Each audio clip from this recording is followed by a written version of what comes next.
ഈ തദ്ദേശ തെരഞ്ഞെടുപ്പ് ഫലത്തെ തുടർന്ന് UDF ഒരു ആത്മവിശ്വാസം കൈവരിച്ചിട്ടുണ്ട്. ആ ആത്മവിശ്വാസത്തിൻ്റെ യഥാർത്ഥത്തിലുള്ള സ്രോതസ് LDF ആ തെരഞ്ഞെടുപ്പ് തോൽവിക്ക് ശേഷം നടത്തിയിട്ടുള്ള റെക്ടിഫിക്കേഷൻ പ്രോസസ്സ് കൃത്യമല്ല. അവർക്ക് എവിടെ പാളിച്ച പറ്റിയെന്ന് അവർ തുറന്ന് സമ്മതിക്കുന്നില്ല. തോറ്റു എന്ന് പോലും മുഴുവനായി സമ്മതിക്കുന്നില്ല. ഇത്തരം കാര്യങ്ങളിൽ, അതായത് തോൽവിയിൽ ഒരു പാർട്ടി ഒരു മുന്നണി ചെയ്യേണ്ട അടിസ്ഥാനപരമായ കാര്യങ്ങൾ ആ മുന്നണി ചെയ്യാത്തതുകൊണ്ട് തങ്ങൾക്ക് വിജയം ആവർത്തിക്കും, അവരെ ജനങ്ങൾ വീണ്ടും ശിക്ഷിക്കും എന്നൊരു ആത്മവിശ്വാസമായിരിക്കും. അതല്ല, യഥാർത്ഥത്തിൽ ഈ LDF അണികൾക്കിടയിൽ തന്നെ ഒരു തണുപ്പ് ബാധിച്ചിട്ടുണ്ട്.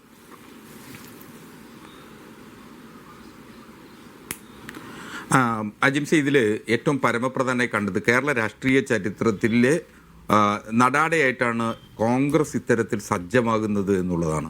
2010 കോൺഗ്രസിന് തദ്ദേശ സ്വയംഭരണ സ്ഥാപനങ്ങളെ തെരഞ്ഞെടുപ്പിലേക്ക് വലിയ തോതിൽ അംഗീകാരം ലഭിക്കുകയും വലിയ വിജയം നേടാൻ കഴിയുകയും ചെയ്തു. പക്ഷേ 2011 തെരഞ്ഞെടുപ്പിൽ 4 സീറ്റിൻ്റെ മാർജിനിൽ മാത്രമാണ് തെരഞ്ഞെടുപ്പിൽ UDF അധികാരത്തിലെത്താൻ കഴിഞ്ഞിട്ടുള്ളത്. അത് ഇടതുപക്ഷത്തിന് വല്ലാതെ ആത്മവിശ്വാസത്തോടു കൂടി ആ തെരഞ്ഞെടുപ്പിനെ നേരിടാൻ കഴിഞ്ഞത് കൊണ്ടാണ്, വളരെ തയ്യാറെടുപ്പുകളോടുകൂടിയാണ്. കാരണം ഈ സർക്കാർ കേരളത്തിലെ ജനങ്ങൾക്ക് വേണ്ടി ചെയ്തിട്ടുള്ളത് 1 കോടിയിലധികം ജനങ്ങൾക്ക് ക്ഷേമ പെൻഷൻ എത്തിക്കുന്ന വലിയൊരു പദ്ധതിയാണ് കേരള സർക്കാർ നടപ്പിലാക്കിയത്. വലിയ സാമ്പത്തിക ബാധ്യത അക്കാര്യത്തിൽ കേരള ഖജനാവിലേക്ക് വന്നിട്ടുണ്ട് എന്നുള്ളൊരു വസ്തുതയാണ്. അപ്പോൾ അത്തരത്തിൽ ക്ഷേമ പെൻഷനുകൾ ജനങ്ങൾ ഫ്രീ ബീസ് എന്ന് പറഞ്ഞ് നാം പലപ്പോഴും ഈ ക്ഷേമ പെൻഷനുകളെ കളിയാക്കുമെങ്കിൽ പോലും അതൊരു യാഥാർത്ഥ്യമാണ്. സാധാരണ ജനങ്ങളെ കൈപിടിച്ചെത്തിക്കുക എന്നുള്ളതാണ്. മാത്രമല്ല, അതിദരിദ്രരില്ലാത്തൊരു സംസ്ഥാനം, ദാരിദ്ര്യം എന്ത് എന്നുള്ളതിന്റെ ഒരു നിർവചനം പ്രഖ്യാപിച്ചതിന് ശേഷമാണ് സംസ്ഥാനം ആയി നിശ്ചയമായി. അല്ല, അത് ഞാൻ പറഞ്ഞത് അതൊന്നും ജനങ്ങളിലേക്ക് എത്തിയില്ല. കാരണം കേരളത്തിൻ്റെ സോഷ്യൽ ഫാബ്രിക് തന്നെ മാറിയിട്ടുണ്ട് എന്നുള്ള യാഥാർത്ഥ്യമാണ്. കാരണം ഇവിടുത്തെ സോഷ്യൽ എഞ്ചിനീയറിംഗ് ആണ് രണ്ട് മുന്നണികളും നടത്തുന്ന സോഷ്യൽ എഞ്ചിനീയറിംഗിൽ നിന്ന് വന്ന് സംഭവിച്ചിട്ടുള്ള ഗുരുതരമായൊരു പ്രത്യാഘാതമാണ് സോഷ്യൽ ഫാബ്രിക് മാറാനുള്ളൊരു സാഹചര്യം. എന്തുകൊണ്ടെന്നാൽ കേരളത്തിൽ ഇന്ന് സംഭവിച്ചുകൊണ്ടേയിരിക്കുന്നത് മുൻകാലങ്ങളിൽ ഇല്ലാത്തത്ര മതപരമായ രാഷ്ട്രീയ ചിന്തകൾ കേരളത്തിൽ സംഭവിക്കുന്നു എന്നുള്ളതാണ്. അത് അപകടകരമായ കേരളത്തിൻ്റെ പോക്കാണ്.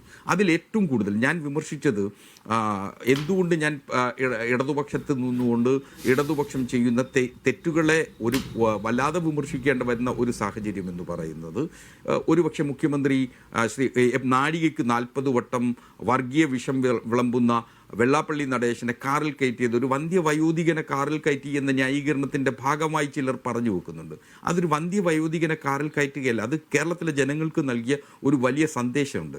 മാത്രമല്ല, 2024 പാർട്ടിയുടെ സെക്രട്ടറി ആയിരുന്ന സീതാറാം യെച്ചൂരിയുടെ നേതൃത്വത്തിൽ പാർട്ടി കേന്ദ്ര കമ്മിറ്റി ജൂലൈയിൽ കൂടി ഒരു കരട് രാഷ്ട്രീയ പ്രമേയം തയ്യാറാക്കിയിരുന്നു കേരളത്തെ സംബന്ധിച്ച്. അത് ആ പ്രമേയത്തിൽ വളരെ കൃത്യതയോടുകൂടി എന്താണ് SNDPയുടെ നേതൃത്വത്തിൻ്റെ ലക്ഷ്യം എന്ന് കേരളത്തിലെ പാർട്ടിയെ ബോധ്യപ്പെടുത്തിയിരുന്നു, പാർട്ടിയെ അലാം ചെയ്തിരുന്നു. എന്നിട്ടും എന്തുകൊണ്ട് ശ്രീ വെള്ളാപ്പള്ളി നടേശൻ നടത്തുന്ന ഇത്തരം വർഗീയ പരാമർശങ്ങളെ തടുക്കുന്നതിനോ ചെറുക്കുന്നതിനോ പാർട്ടി തയ്യാറാകുന്നില്ല എന്നുള്ളിടത്താണ് ഏറ്റവും വലിയ പ്രശ്നം. ഏതെങ്കിലും ഒരു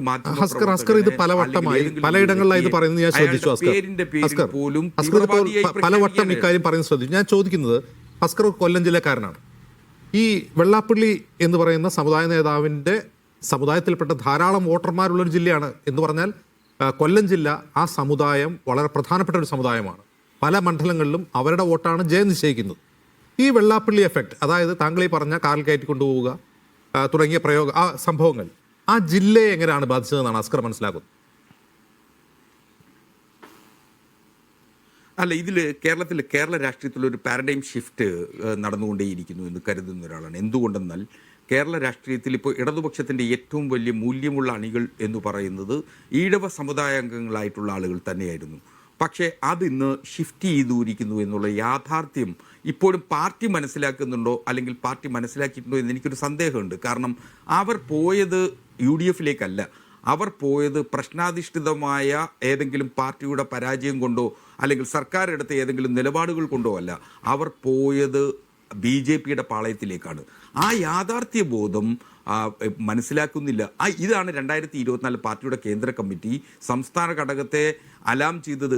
ഇത്തരത്തിലേക്കൊരു പോക്കാണ്. ഇദ്ദേഹത്തിൻ്റെ ലക്ഷ്യം എന്താണെന്ന് തിരിച്ചറിയുന്നില്ല എന്നുള്ളതാണ് ഇപ്പോൾ പാർട്ടി നേരിടുന്ന ഏറ്റവും വലിയ പ്രതിസന്ധി. അതിൽ വലിയൊരു നിയമപ്രശ്നം കൂടിയുണ്ട്. എന്തെന്നാൽ പലരും പറയാൻ തയ്യാറാകാതിരുന്നൊരു നിയമപ്രശ്നം എന്ന് പറഞ്ഞു കഴിഞ്ഞാൽ, ഇപ്പോൾ വെള്ളാപ്പള്ളി വിജിലൻസ് കേസുകളിൽ അന്വേഷണം നേരിടുന്ന വിജിലൻസ് കേസിലെ പ്രതിയാണ്. ആ വിജിലൻസ് കേസിലെ പ്രതിയെ വിജിലൻസിന്റെ മന്ത്രി കൂടിയായിട്ടുള്ള മുഖ്യമന്ത്രി സ്വന്തം കാറിലിരുത്തി കൊണ്ടുപോകുക എന്ന് പറഞ്ഞാൽ നിയമപരമായി പോയി ഗുരുതരമായ തെറ്റാണ്. ഒരു മുഖ്യമന്ത്രി ചെയ്യാൻ പാടില്ലാത്ത അല്ലെങ്കിൽ ഒരു മന്ത്രി ചെയ്യാൻ പാടില്ലാത്ത ഗുരുതരം. പാർട്ടി രേഖകൾ പ്രകാരം പാർട്ടി സ്വന്തം കാറിൽ ആളുകളെ കയറ്റുക, സർക്കാർ നൽകിയിട്ടുള്ള കാറുകളിൽ ജനപ്രതിനിധികൾ ആളുകളെ കയറ്റുക എന്നുള്ളത് സംബന്ധിച്ച് പാർട്ടി ചില നിർദ്ദേശങ്ങളുണ്ട്. അത് പാർട്ടിക്ക് പൊറുക്കാൻ കഴിയുന്ന ഒരു തെറ്റ് മാത്രമാണ്. പക്ഷേ ഇത് പൊതുജനങ്ങൾക്ക് പോലും പൊറുക്കാൻ കഴിയാത്ത തെറ്റാണ്. നിയമപരമായി പോലും തെറ്റായിട്ടുള്ള ഒരു ആ സന്ദേശമാണ് യഥാർത്ഥത്തിൽ കേരളത്തിലെ ഇടതുപക്ഷത്തെ ഈ തെരഞ്ഞെടുപ്പിൽ പരാജയം. ഒരു പാരഡൈം ഷിഫ്റ്റ്. കാരണം ഒരു മുസ്ലിം സമൂഹം കേരളത്തിൽ ഇടതുപക്ഷത്തോടൊപ്പം ഉണ്ടായിരുന്ന മുസ്ലിം സമൂഹം കേരളത്തിൽ നിന്നും മാറിപ്പോയി. അതിനെ ഏറ്റവും കൂടുതൽ ആക്ഷേപം കേൾക്കുന്ന ജമാഅത്തെ ഇസ്ലാമിക്കാണ്. ജമാഅത്തെ ഇസ്ലാമി